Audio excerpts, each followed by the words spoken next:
वकील, वैसे शरीर की नीड्स है। मैं खुल के और स्पष्ट विद लॉजिक पढ़ा रहा हूँ, औरों की तरह नहीं ये क्या हर चीज का रीजन दे रहा हूँ। तो ये पुर्तगाली आए, फिर डच आए, फिर इंग्लिश आए, फिर डेनिश आए, फिर फ्रांसीसी आए।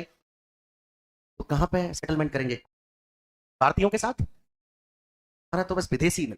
अब आंग्ल मतलब अंग्रेज, आंग्ल मतलब यूरोपियन, तो एक हो गया अंग्रेज या एक हो गया यूरोपियन। इसको कहते हैं कौन था अंग्रेज? पापा। और बेचारी लड़कियां कहां की थी?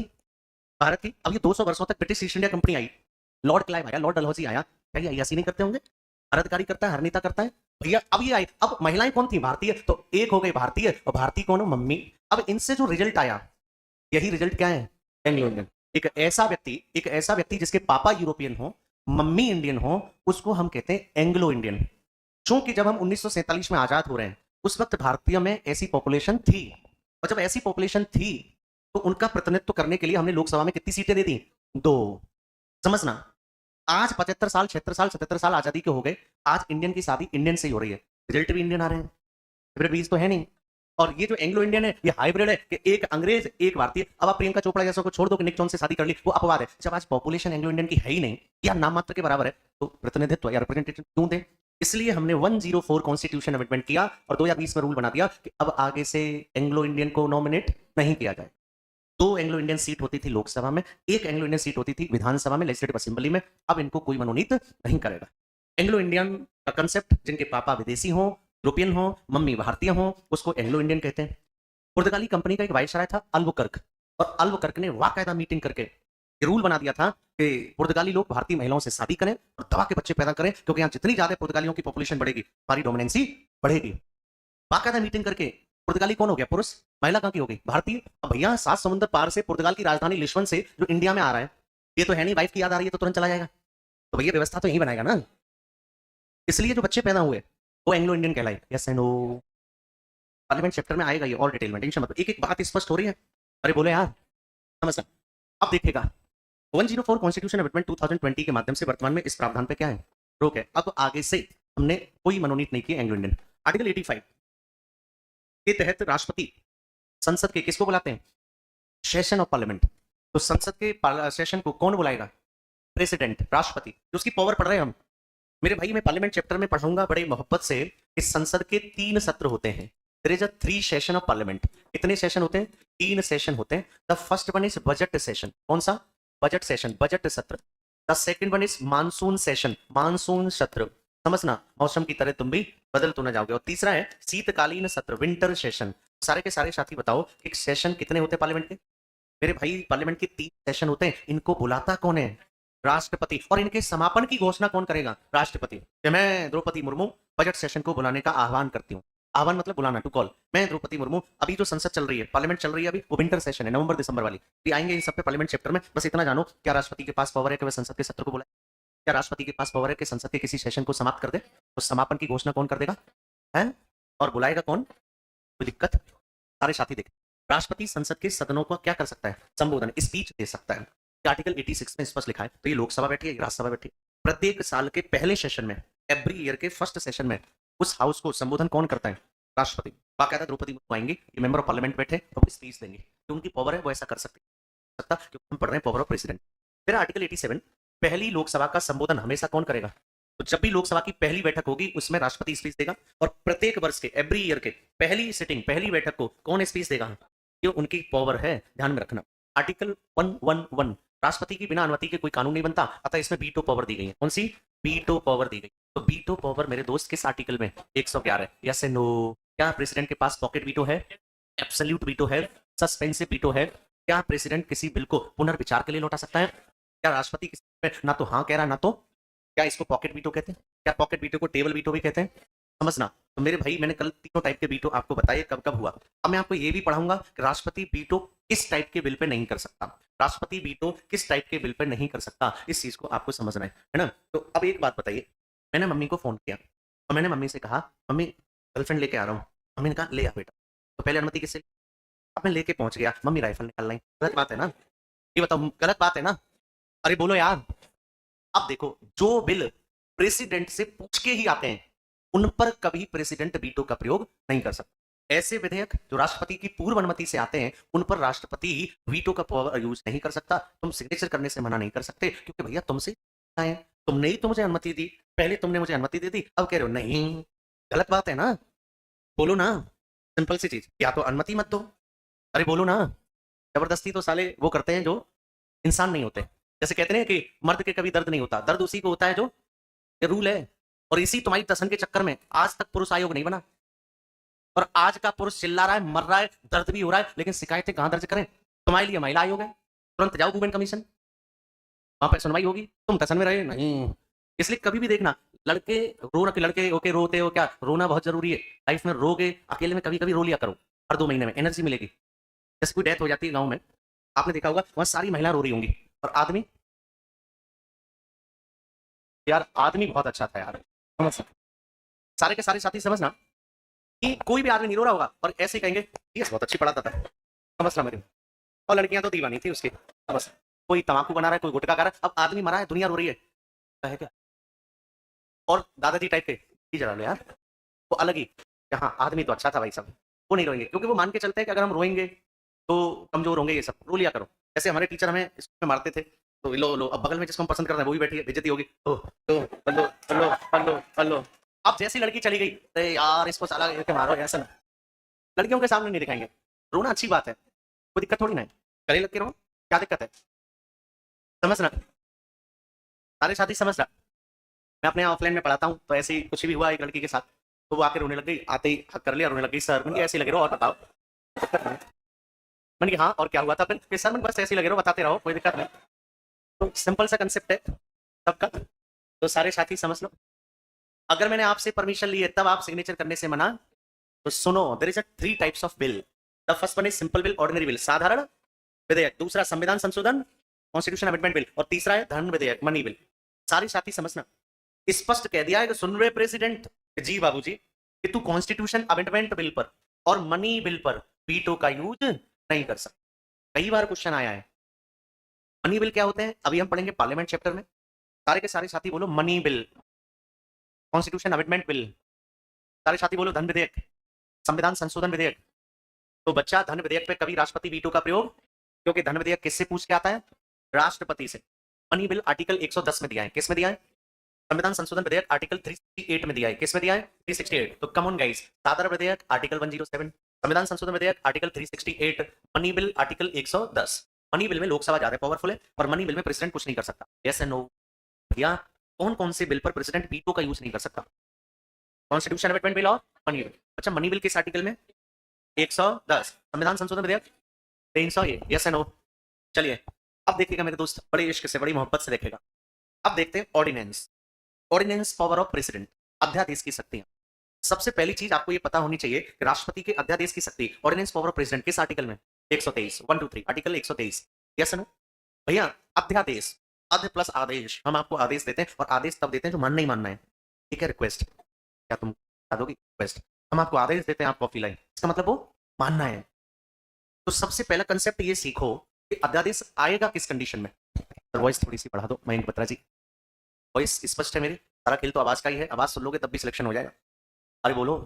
चलिए देखो सारे के सारे साथी, ऑर्डिनेंस कब आएगा, सारे साथी समझना, पार्लियामेंट का काम है लॉ बनाना, मेकिंग लॉ कब बनेगा, जब पार्लियामेंट के सेशन चल रहे होंगे। स्टूडेंट का काम है पढ़ना, पढ़ाई कब होगी, जब क्लास चल रही होगी। अब हमने कह दिया 3 दिन की छुट्टी है, इसका मतलब आप पढ़ने आए। जैसा भी नीतू मैम की तबीयत खराब थी, आपकी क्लास नहीं चल रही थी, तो क्लास चलेगी तो आप आएंगे पढ़ेंगे, वैसे ही सेशन चलेगा तो मेंबर ऑफ पार्लियामेंट आएंगे लॉ बनाएंगे। अब जब सेशन ही नहीं चल रहा, क्या लॉ बनाओगे, बोलो ना। तो मेरे दोस्त मैंने अभी बताया, there is a 3 session of parliament. पहला जो सेशन है वो फरवरी से लेकर के मई तक रहता है, जिसको हम बजट सेशन बोलते हैं, ये पार्लियामेंट में बहुत डिटेल में पढ़ेंगे। कभी भी जनवरी महीने में, जून महीने में और अक्टूबर महीने में, इन 3 महीने में पार्लियामेंट का सेशन नहीं चलता दोस्तों। इन 3 महीने में कोई सेशन नहीं रहता। जैसे आपकी बचपन में जब स्कूल में क्लास थी, तो गर्मियों की छुट्टी में 2 महीने छुट्टी रहती थी, 1.5 महीने, जब नानी नानी के यहाँ जा रहे हैं, ये कर रहे हैं, तो वैसे ही इन 3 महीने कोई सेशन नहीं चलेगा। पार्लियामेंट चैप्टर के कंसेप्ट है, कंसेप्ट यहाँ इसलिए बता रहा हूँ जिससे कि उन कंसेप्ट को समझा पाऊँ। ऐसे ही जो दूसरा सेशन है उसको हम मानसून सेशन बोलते हैं, जब ये बारिश वारिश आएगी, आएगा मजा अब बरसात का। हाँ भाई भाई, मुलाकात का भी, पहले मुलाकात करने के लिए किसी को दिल तो जीत लो, कि वैसे ही मुलाकात बकरियों से करोगे, समझना मेरे भाई, समझना सारे के सारे। मानसून सेशन भैया समझना, मानसून सेशन सामान्यतः वही रहेगा जुलाई अगस्त, मई वाले महीने में, और नवंबर दिसंबर में तीसरा सेशन रहेगा, विंटर सेशन, ये जो पढ़ रहे हैं सर्दियों वाला। अब मान लो पार्लियामेंट का सेशन नहीं चल रहा, कब आएगा ऑर्डिनेंस? वो कंडीशन समझो। देश में लॉ बनाने का काम है पार्लियामेंट का। अब इस समय पार्लियामेंट का सेशन नहीं चल रहा और अचानक देश को किसी कानून बनाने की आवश्यकता पड़ जाए, अचानक सडनली कोई लॉ फॉर्मेट करना पड़ रहा हो। और इसका एग्जाम्पल है 16 दिसंबर 2012 में घटना हुई निर्भया केस, कामिनी कांड। और उसमें एक लड़की के साथ बलात्कार होता है, गैंगरेप होता है। अब इसी बलात्कार से याद आया, कल कोई वीडियो बना के भेज रहा था, सर बलात्कार शब्द यूज कर रहे हैं। अरे कल को मैं आपको आईपीसी सीआरपीसी पढ़ाऊंगा, इसको बीएनएस एनएसएस कहते हैं, तो वहां पे ये शब्द धड़ल्ले से आएगा, जहाँ पे हम धारा 370 पढ़ाते हैं। तो मेरे दोस्त, जब कोई भी पढ़ा रहा होता है, हर शब्द को समझाता है, बताता है। जैसे कई लोग बायोलॉजी ऐसे ही पढ़ा देते हैं, हंसेंगे। मैं बायोलॉजी या कोई भी टीचर अच्छा वो है जो आपको एक बताइए कि कंसेप्ट बताए। ऑल आर एडल्ट, बहुत समझदार व्यक्ति हो। अब छोटी छोटी बातें कि गर्लफ्रेंड बोल दिया, ये बोल दिया, मैंने आपको पहले ही डिस्क्लेमर दे दिया। मेरा टीचिंग स्टाइल यही है कि आपको मैं 4 घंटे पढ़ा दूं, 6 घंटे आप बोर नहीं होगे, समझना मेरे भाई। या और भी सब चीजें तो थोड़ा सा समझो। करे बलात्कार, बलात् मतलब जबरदस्ती, कार मतलब कार्य, जबरदस्ती का कोई भी कार्य बलात्कार है। बलात्कार कई टाइप के होते हैं, एक शारीरिक होता है, एक मानसिक होता है, समझना सारे के सारे। तो भैया जो मैं आपसे कहना चाह रहा हूँ, जब उस लड़की के साथ बलात्कार हुआ तो उस वक्त कानून था कि 18 वर्ष से कम उम्र का कोई भी लड़का बलात्कार करता है, गैंगरेप करता है, वो भी जघन्यतम से जघन्यतम, रेयरेस्ट ऑफ रेयर्स, तो फांसी लगेगी। लेकिन उससे कम है उम्र तो फांसी नहीं लगेगी। अब देश में आक्रोश है, कई बार नीतियां सरकार पर दबाव के तहत बनती। पटना में या बिहार में अभी नॉर्मलाइजेशन को लेकर चीजें चल रही हैं, कल भी हमने एक वीडियो बनाया था इसके ऊपर। तो अब सड़कें पर जाम लग गया, लोग आ गए, सरकार को वोट चाहिए, तो वो दबाव में क्या करती है, उसको रोल बैक करती है, वापस लेती है। 3 कृषि कानून थे, एग्रीकल्चर बिल, मोदी जी को वापस लेना पड़ा। तो वैसे ही जब दबाव ज्यादा पड़ा, प्रणब मुखर्जी साहब उस वक्त हमारे प्रेसिडेंट थे, बाकायदा उन्होंने आर्टिकल 123 का यूज करके एक ऑर्डिनेंस जारी किया। अध्यादेश का सिंपल सा मतलब है अस्थायी कानून, टेम्पररी लॉ। से तो लॉ कौन बनाएगी? पार्लियामेंट। लेकिन अभी हमें जरूरत है तो ऑर्डिनेंस के द्वारा प्रेसिडेंट लॉ बना सकता है। और ये अध्यादेश मैक्सिमम कितने माह तक रहता है? 6 मंथ तक, क्योंकि 6 महीने के अंदर पार्लियामेंट का सेशन होगा ही होगा। अगर पार्लियामेंट को लगता है कि ये लॉ बनना चाहिए तो लोकसभा राज्यसभा से पास होकर राष्ट्रपति का सिग्नेचर हो जाएगा, तो जो टेम्पररी लॉ था कैसा बन गया? परमानेंट। कभी टेम्पररी वाली सब पूरा पार्लियामेंट कि वो उस कानून को स्थायी रखना चाहते हैं या नहीं। Getting my point, what I am trying to say man? अरे बोलो, तो सिंपल सा कंसेप्ट है। तो देखो भैया, आर्टिकल 123 में ऑर्डिनेंस पावर है। ऑर्डिनेंस तभी आएगा जब संसद का सेशन ना चल रहा हो और देश में एक कानून बनाने की आवश्यकता पड़ जाए। अध्यादेश अधिकतम कितने महीने तक? 6 महीने तक। अगर पार्लियामेंट ने इसको परमानेंट नहीं बनाया तो ये अपने आप रद्द हो जाएगा। बोलो ना, सिंपल सा कंसेप्ट है मेरे भाई, ध्यान रखना। एक कंसेप्ट तो ये है। चलिए, सुप्रीम कोर्ट ने एक निर्णय दिया था कि एक ही विषय पर बार बार अध्यादेश जारी करना क्या है? गलत है। बिहार में 1967 से 98 के बीच में 250 बार अध्यादेश जारी किए थे, ध्यान में रखना। लेकिन ये आपको नहीं जानना पीछे। बट एक और चीज देखिए, ऑर्डिनेंस का जुडिशियल रिव्यू, न्यायिक पुनरावलोकन किया जा सकता है। जुडिशियल रिव्यू का मतलब है ये ऑर्डिनेंस सही है या? याद करो, मैंने आपको आर्टिकल 13 पढ़ाया था कि अगर कोई कानून गलत है, अगर कोई लॉ फंडामेंटल राइट्स का वायलेशन करता है, तो सुप्रीम कोर्ट को यह अधिकार है कि उसको रद्द कर दे, शून्य कर दे, कैंसिल कर दे। ऐसे ही प्रेसिडेंट कहीं गलत ऑर्डिनेंस में जारी करवाए, अब मैं हूं मोदी जी, मुर्मू जी को जो मैं कहूंगा वही होगा। कहीं मोदी जी गलत ऑर्डिनेंस के द्वारा कोई गलत लॉ ना करवाएं, इसलिए इसका भी जुडिशियल हो सकता है। Yes and no? आपकी कितनी गर्लफ्रेंड है सर? 3000 बेटे, समझना मेरे भाई। ठीक है, ये सब गर्लफ्रेंड ही है। ये किसने फैला दिया कि एक लड़का और लड़की का भी दोस्त नहीं हो सकता? अभी तुमने महिला को कभी समझा नहीं, और उसका जिम्मेदार हमारा एजुकेशन सिस्टम है। बचपन से 12th तक हम लोग ऐसे स्कूल में पढ़े जहाँ ये भैया जी उधर बैठेंगे, बहन जी इधर बैठेंगे, और कोई भी लड़का लड़की से बात नहीं करेगा। बचपन से ही लड़का लड़की एक दूसरे से बात करे ना, कभी कोई गर्लफ्रेंड ना बनाए या उनको अट्रैक्शन ना हो। इसलिए मैं हमेशा कहता हूँ को एजुकेशन में बच्चों को पढ़ाना चाहिए। जैसे हम लोग हैं, तड़पे हैं हम लड़कियों के लिए, मैं सच कह रहा हूँ। क्योंकि हमारे यहाँ क्या है, गाँव देहात में, छोटे शहरों में, अगर हमने लड़की से बात कर ली, रामपाल तुम्हारा लड़का तो बिगड़ गया कि क्यों? कि वहां पुलिया पर खड़े होकर लड़की से बात कर रहा था। अरे अलग ही ऐसी। मैंने जीवन में पहली बार 12th में मूवी देखी थी, मतलब सिनेमा में जाके। वो पूछ रहा है कौन सी, लिंक भी दे दूं क्या? समझ में मेरा भाई, सारे के सारे साथी, मतलब कितने, कौन सी, मतलब जो समझाना चाह रहा हूं वो नहीं समझेगा। अब हमने, और वो भी मूवी कैसे देखी? हेलमेट लगा के, कि कोई देखना नहीं। मोहल्ले का, गांव देहात में या छोटे शहरों में यही होता है, व्यक्ति को लोग जानते हैं उनके पापा मम्मी के नाम से। अब मान लो उधर से कोई भी रिश्तेदार गुजर के जा रहा है, अरे रंजीता खड़ा है यहाँ। हमारे यहाँ गाँव में आका डंडा फ्री में मिलता है। राहुल नाम है तो राहुल आ, समझना। और लड़कियों से इया, समझना मेरे भाई। जो भी, अब मान लो मेरे को सिनेमा से बाहर निकलते देख लिया तो वीडियो बना लिया वैसे ही, और फिर घर पे शिकायत पहुंच गई, पिताजी पिक्चर देखता है कि फिजिक्स से ट्यूशन पढ़ने गया, नहीं पढ़ने गया था इसने। और मैं शहरों में देखता हूँ फैमिली अपने छोटे छोटे बच्चों को मूवी दिखाने ले आ रही है, और बाकायदा देख रहे हैं, और हर टाइप की देख रहे हैं, इमरान हाशमी को भी देख रहे हैं, ये काम तो ईमानदारी से कर रहे हैं। और एक हमारे यहाँ तो सारा खेल परवरिश का है। अब लड़कियां, जैसे हमने 9th क्लास में पूरी साल पढ़े, नहीं लगता हमने किसी लड़की से बात करी होगी। हमारे यहाँ क्या होता है, अलग अलग है, बस लिख ही रहे, पूरी साल देख के ही काम चला देते हैं। और सबकी अपनी अपनी बटी होती है, ये तेरी है, ये मेरी है, ये, और है कुछ नहीं, और है कुछ नहीं ना कोई बात, लेकिन ये तो उसकी है, ये भाभी है, ये है, ये है, और है कोई किसी का नहीं। और जब भी कोई गया, सर पानी पी आए, ठीक है भाभी गई जावे जा, तब तक उसका वाला सर पानी पिया है ऐसा नो। ठीक है, अमन यादव ने पकड़ लिया, सरस्वती विद्या मंदिर में पता चला, बिल्कुल सरस्वती विद्या मंदिर में पढ़ा, मतलब हर चीज पे। अगर पूजा होगी पहले भोजन मंत्र होगा, खाना खाने से पहले भोजन मंत्र, ओम सेना भवतु सेना गुणत्तु सैर्यम परवा भये, ओम शांति शांति, शांति मंत्र अलग होगा, राष्ट्रगान अलग होगा। आज जब दिल्ली में पढ़ने आए, यहाँ सब इंग्लिश बोल रहे थे, हमने कहा हम तो हिंदी वाले हैं, बड़ी समस्या है। पहली बार जब मैं दिल्ली यूनिवर्सिटी में पढ़ने आया तो लड़कियां हक करती थी, यहाँ का एक अलग कंसेप्ट था, हम गाँव के बैकग्राउंड से निकले हुए, तो वहाँ तो ये नहीं था, तो लड़कियां ऐसे हक करती थी। मैंने कहा यार चले आएगा यार, हाँ बस। तो मेरे पापा जी मुझे छोड़ने आए, मैं करोड़ीमल कॉलेज से पढ़ा हूँ, हिस्ट्री ऑनर्स में मैंने एडमिशन लिया, तो आईएएस बनेंगे और ये करेंगे, तो पापा ही छोड़ने आए। तो मेरे गांव के एक दो लोग और थे, वो भी पहली बार दिल्ली में आए कि चलो गाड़ी से छोड़ने जा रहे हैं। पहली बार जब कोई जाता है ना तो छोड़ने आते हैं, अब वो भी दिल्ली का आते हैं, सबके इतनी ड्रेसें थी यहाँ महिलाओं की। अब मेरे जो गाँव के छोड़ने आए उन्हें अलग आनंद आ रहा है, क्यों समझ रहे? अब मैं भी आगे वाली सीट पे बैठा, मैं तो अंदर से ही पूछता कि यस यस सर। अब समझ रहा, अब मेरे जो रिश्तेदार थे छोड़ने आए, मेरे पापा का नाम लेके कि हाँ फलाने सिंह क्या आईएएस बन पाएगा यहाँ, और देखते जा रहे हैं कि क्यों, कि मुझे तो कुछ माहौल दिल्ली का अच्छा नहीं लग रहा। मैंने कहा फूफा जी नौटंकी नहीं, मैं पढ़ूंगा, मैं यहाँ पढ़ने आया हूँ। मैंने कहा तुम्हारे चक्कर में अभी गाड़ी घूम ना जाए। हाँ बड़ा मुश्किल से तो एडमिशन हुआ है, पहले रामचस में एडमिशन हुआ, फिर पॉइंट से कुछ कम रह गया, फिर करोड़ीमल में एडमिशन हुआ। मैंने कहा नहीं मैं पापा पढ़ूंगा, कैसे बातें कर रहा हूँ, मैं सिर्फ यहाँ पढ़ने आया हूँ, और ये सब नहीं। तो अलग ही था, तो नहीं इंग्लिश आता था सब, लेकिन कल्चर, इसलिए मैं हमेशा कहता हूँ कि वन कंट्री वन एजुकेशन होना चाहिए। आज आईसीएससी की किताबें अलग, यूपी बोर्ड की किताबें अलग, सीबीएसई की किताबें अलग, ये सब हमारी गवर्नमेंट का दोष है पहले ये। और जो आप ट्वेल्थ तक पढ़ते हो वो कॉम्पिटिशन में काम नहीं आता।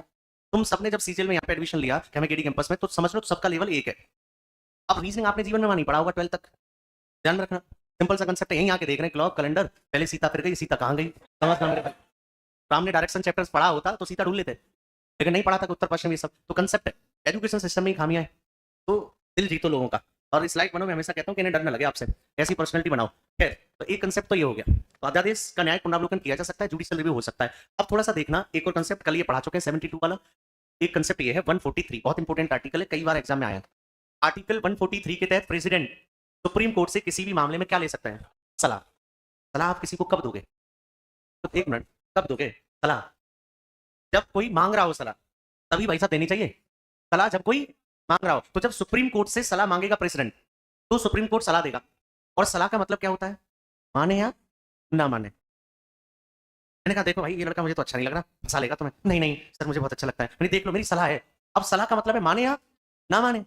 तो वैसे ही सुप्रीम कोर्ट ने जो सलाह दी उसको मानना या ना मानना किसके ऊपर है, प्रेसिडेंट के ऊपर है। अरे बोलो, तो भैया किसी भी विधि से संबंधित मामले पर और सलाह ये वाली नहीं लेगा सुप्रीम कोर्ट, चालू के ऐसे मामलों पर सलाह नहीं, विधि संबंधी मामलों पर, लॉ से रिलेटेड मामलों पर, पर्सनल लाइफ से सलाह नहीं। अरे बोलो यार, सिंपल सी मतलब ये है। अब राष्ट्रपति इस सलाह को मानने के लिए बाध्य नहीं है, सुप्रीम कोर्ट भी इस सलाह को देने के लिए बाध्य नहीं है, लेकिन 26 जनवरी 1950 से पहले के मामलों में सुप्रीम कोर्ट सलाह देने के लिए क्या था, बाध्यकारी था। इस बात को समझना। अरे बोलो यार, फिर एक फाइनेंशियल पावर है, राष्ट्रपति बजट को रखवाता है लोकसभा के सामने, और बजट शब्द इंडियन कॉन्स्टिट्यूशन में नहीं है, बजट की जगह वार्षिक वित्तीय विवरण, फाइनेंशियल सॉरी क्या कहते हैं, annual financial receipt. Annual financial receipt किस आर्टिकल में, 112 है। बजट शब्द इंडियन कॉन्स्टिट्यूशन में नहीं है, लेकिन आम भाषा में हम इसको बजट कहते हैं, और बजट किस आर्टिकल में, 112 है। अरे बोलो ना, तो एक कंसेप्ट तो ये है। नेक्स्ट पावर क्या है प्रेसिडेंट की, आर्टिकल 267, आकस्मिक निधि, अचानक देश को जरूरत पड़ जाए पैसे की, और पैसा मेरे दोस्त, अब इसको ऐसे समझो इस कंसेप्ट को, इसको हम बोलते हैं संसद की निधियां। ये सारे कंसेप्ट पार्लियामेंट चैप्टर के हैं। संसद की निधियां, फंड ऑफ पार्लियामेंट्स, निधि यहां लड़की का नाम नहीं है, funds of parliaments, funds of parliament, समझना सारे के सारे साथी। देखो भैया, सबसे पहली निधि का नाम है संचित निधि, इसको हम बोलते हैं कॉन्सोलिडेटेड फंड, कॉन्सोलिडेटेड फंड, समझना मेरे दोस्त। बोलो एक बार, कॉन्सोलिडेटेड फंड यानी संचित निधि। दूसरा होता है लोक लेखा निधि, पब्लिक अकाउंटिंग फंड, लोक लेखा निधि, लोक का मतलब पब्लिक, पब्लिक अकाउंटिंग फंड। और तीसरी होती है बच्चा आकस्मिक निधि, कौन सी, आकस्मिक निधि, इसको हम कॉन्टिजेंसी फंड बोलते हैं, ठीक है। अब सारे साथी समझना, बोलो एक बार, consolidated fund, public accounting fund, contingency fund, भैया हिंदी में बोलते हैं संचित निधि, लोकलेखा निधि, आकस्मिक निधि। सारे साथी समझने पे ध्यान दो। तो कुछ लोग लिख रहे हैं, कुछ लोग फोटो खींच रहे हैं, मैं आपका हूं, जब तक संतुष्ट करके नहीं जाऊंगा जाऊंगा नहीं। ये कंसेप्ट है, चाहे सड़क पे पढ़ाऊं, मेरे ऊपर कोई बाध्यता नहीं है कि ये खत्म करना है, कि इतने घंटे के ये कि वो, और मैं इन सीमाओं में पढ़ाता भी नहीं हूं। मेरा उद्देश्य सिखाना है, ना कि ये खत्म करवाना। यस नो, तो समझना। तो मेरे दोस्त समझना, 10 बार बोलेंगे सब, तो फोटो ना खींच के एक बार समझें। There is 3 types of fund of parliament. सबसे पहला है संचित निधि। अब देखो संचित है, संचित का मतलब इकट्ठा है। मैं आपसे पूछूं आपके पास कितना पैसा संचित है, कि सर मेरे पास 80 रुपए है, कि चलो 2 चाय पी के आते हैं मुखई। संचित का मतलब कॉन्सोलिडेटेड है, इकट्ठे हैं, सारे के सारे साथी समझना, ठीक है भैया। चलिए आई आल्सो स्टडीज फॉर मंदिर। अगर मैं जॉब क्लियर कर लूंगा तो मेरी गर्लफ्रेंड वालों से बात कर लोगे? बिल्कुल कर लूंगा रवि, कोई दिक्कत नहीं है। दो प्रेमियों को मिलवाना तो अच्छी बात है ना। समझना मेरे भाई, पहले अपना स्टेटस बढ़ाओ। सारा खेल पैसे का है। ये बॉलीवुड वाले तलाक दे दें, फिर शादी कर लें, फिर तलाक दे दें, फिर छोड़ दें, कोई कुछ नहीं कह रहा। आम आदमी कर लेगा, गांव मोहल्ला शहर सब खा जाएंगे। इसलिए पैसे की पावर, पद की पावर बढ़ाओ। जब व्यक्ति ताकतवर होता है तो समाज कमजोर होता है, और जब समाज ताकतवर होता है तो व्यक्ति कमजोर। आईएएस बनो, आईपीएस बनो, सीएम बनो, मिनिस्टर बनो, एमपी एमएलए कुछ भी करो, भगा ले जाओ चाचा, कोई दिक्कत थोड़ी ना है, क्योंकि पावर है। समझना सारे के सारे। बोलो संचित निधि। अब संचित निधि का सिंपल सा मतलब कि पैसा इकट्ठा है। तो आज के बाद कोई आपसे पूछे कि भारत सरकार का सारा पैसा कंसोलिडेटेड फंड में होता है, तो मेरे बच्चे समझना कौन सी निधि में होता है? संचय निधि में। और आर्टिकल 266 में कंसोलिडेटेड फंड के बारे में बताया गया है। और जितना भी जनता टैक्स देती है, ये सारा पैसा कहां जाता है? संचय निधि में। तो टैक्स का पैसा कहां जा रहा है? संचय निधि में। इसी निधि से जितने भी ये संवैधानिक पदाधिकारी बैठे हैं, कॉन्स्टिट्यूशनरी हेड, राष्ट्रपति हैं, उपराष्ट्रपति हैं, ये हाई कोर्ट के जज हैं, ये सुप्रीम कोर्ट के जज हैं, का वेतन एवं भत्ता किस निधि से मिलता है? संचय निधि से। जितने भी कॉन्स्टिट्यूशनरी पोस्ट हैं, संवैधानिक पद हैं, उन सबका वेतन भत्ता संचित निधि से मिलता है।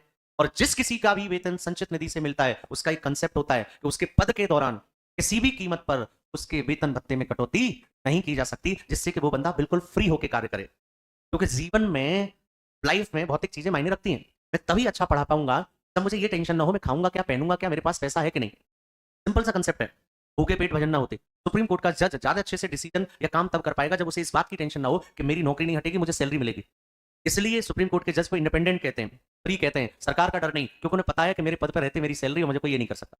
Yes no? तो भैया संचय निधि में टैक्स का पैसा है।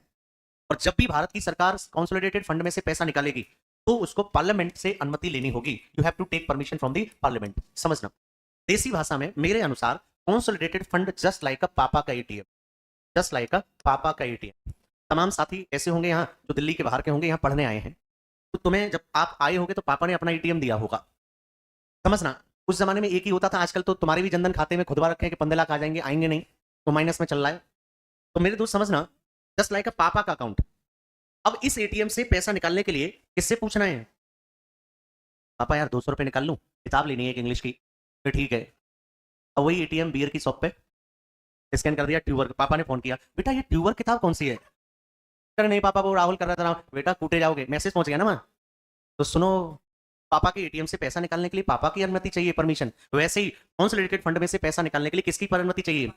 संसद की। अब मोदी जी की सरकार है, इसका मतलब ये नहीं कि अनाप शनाप खर्च करेंगे कि चोरी ऐसे वैसे खर्चे मैं रोज कर सू, ये नहीं गड्डी लेके और उड़ाएंगे मोदी जी। अब वो भी भारत सरकार का पैसा ना बाबा ना। अब ये मेंबर ऑफ पार्लियामेंट बैठे हैं, इसमें कांग्रेस के भी लोग हैं, इसमें सपा के भी लोग हैं, बाकायदा विपक्ष है। तो कितना पैसा निकल रहा है ये विपक्ष को पता होना चाहिए। तो बाकायदा प्रस्ताव दिया जाता है कि हाँ कितना, कि 1 लाख करोड़ रुपया निकालना है, बिल पारित होगा तब निकलेगा। तो ना संचय निधि से पैसा पर तभी निकलता है जब सेशन चल रहा हो। पापा से पैसा तभी मांग सकते हैं जब पापा घर पे हो। पापा स्विट्जरलैंड में है तो कहां से तुम मांगोगे? तो जब संसद का सत्र चल रहा होगा तभी तो आप पैसा निकाल पाएंगे। एक तो ये हो गया पापा का एटीएम। दूसरी थी लोक लेखा निधि। ये पार्लियामेंट चैप्टर के कंसेप्ट में यहीं पे समझा दे रहा हूं जिससे कि मुझे वहां ना समझाना पड़े। Public accounting fund, public accounting fund समझना। अब देखो पब्लिक के है ना जी, अब इसका देसी भाषा मतलब ये आपका अपना एटीएम है, आपका अपना एटीएम। वो किसका एटीएम था? ये किसका है? आपका अपना। अब तो आपका अपना है, कितनी भी बार एटीएम डालो निकाल लो, एटीएम डालो निकाल लो। तुमको दिखाने के लिए लड़के पर्स रखते हैं, उसमें रुपए नहीं होते, उसमें विजिटिंग कार्ड होते हैं। सुहाना ब्यूटी पार्लर, हमारे यहाँ काले को गोरा बनाया जाता है, शादी विवाह के ऑर्डर लिए जाते हैं, समझना। और तुमको कहेंगे मेरे पास डेबिट कार्ड है, क्रेडिट कार्ड है, और तुम इंप्रेस हो जाती हो। माइनस में चल रहे हैं, माइनस में। और मैसेज और आता है सुबह सुबह, तो प्लीज क्रेडिट कार्ड का पेमेंट कर दें।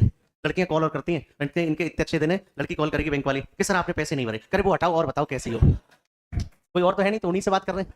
वो भी दुखी है, करे कितना लगा पड़ा है भाई, अब लोन वाले से ही लगे पड़े हैं। तो मेरे दोस्त समझना, लोक लेखा निधि आपका अपना एटीएम है, और इसमें से पैसा निकालने के लिए या इसमें पैसा डालने के लिए क्या पापा से पूछना कि आपने खुद अपना खुलवाया, कॉलेज में खुलवा लिया था, स्टूडेंट वाला अकाउंट था, जनधन वाला अकाउंट था, अब नहीं पूछना। इसका मतलब इस अकाउंट में से अगर गवर्नमेंट को पैसा निकालना है तो हमें पार्लियामेंट की अनुमति की आवश्यकता नहीं है। क्वेश्चन क्या आता है? निम्नलिखित में से किस निधि से पैसा निकालने के लिए संसद की अनुमति चाहिए? कंसोलिडेटेड फंड, संचित निधि। निम्नलिखित में से किस निधि से पैसा निकालने के लिए पार्लियामेंट की अनुमति नहीं चाहिए? लोक लेखा निधि। आर्टिकल 266 में कंसोलिडेटेड फंड था, आर्टिकल 266 क्लॉज 2 में ये है, और आर्टिकल 267 आया, समझना, उसमें है आकस्मिक निधि। इस बात को समझना। अब समझना, ये आपका अपना एटीएम है, तो अब इसमें पैसे कहां से आएंगे? अब मैं कैसे पैसे इकट्ठे करता था? जैसे हमारे मोहल्ले में, गांव में किसी लड़की की बारात जा रही है, मतलब बारात आई, तो सुबह क्या फेंकेंगे? पैसे। उसी को लूट रहे हैं और उसी को लेके यहां डाल दिए।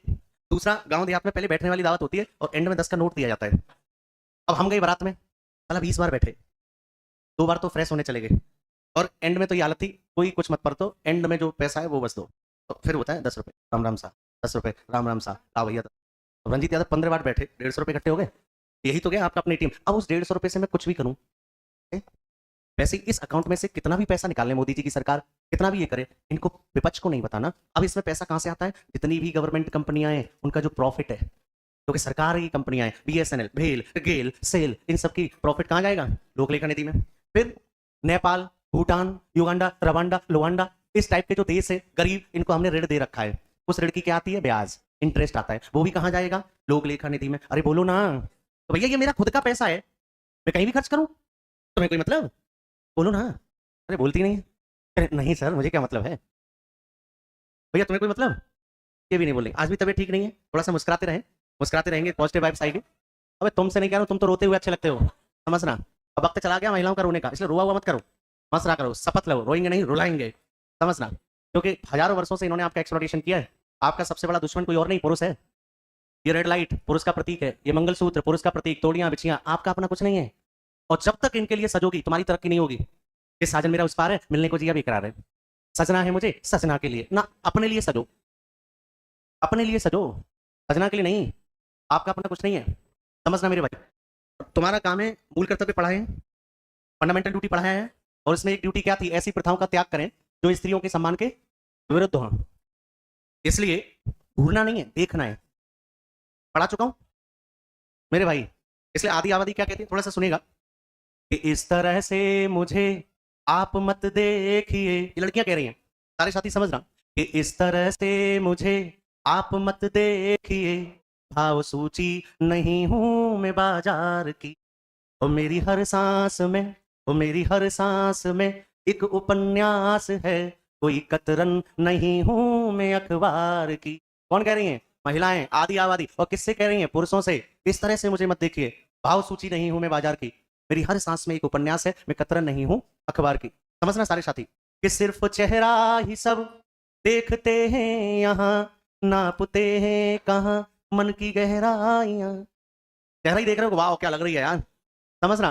कि सिर्फ चेहरा ही सब देखते हैं यहाँ, मन में बसती है मानस की चौपाइयां, प्यार मैंने किया पूरे मन से किया, फिक्र मुझको नहीं है जीत की हार की, वो मेरी हर सांस में, वो मेरी हर सांस में एक उपन्यास है, कोई कतरन नहीं हूं मैं अखबार की।